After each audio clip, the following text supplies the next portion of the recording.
What's up, Lakeside? Happy Tuesday. Today's devotion is going to come from Acts chapter 2, verses 42 through 44. It says, "They devoted themselves to the apostles' teaching and to the fellowship, to the breaking of bread and to prayer.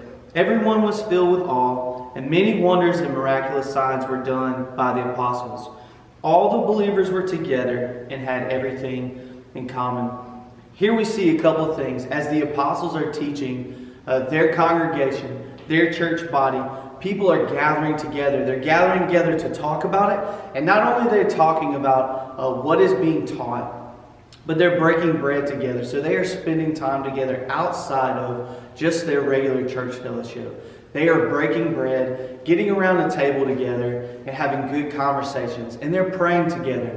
Something about this in verse 44 that really comes to me there is it says that all the believers were together and had everything in common.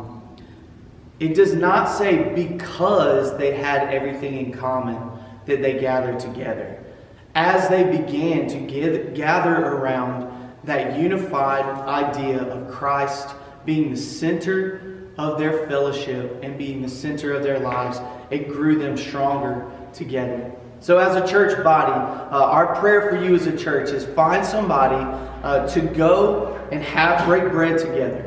Have a good conversation and pray with friends about what God is doing in your life and where you are looking to go in your walk with Christ. We love you and we hope you have a great day.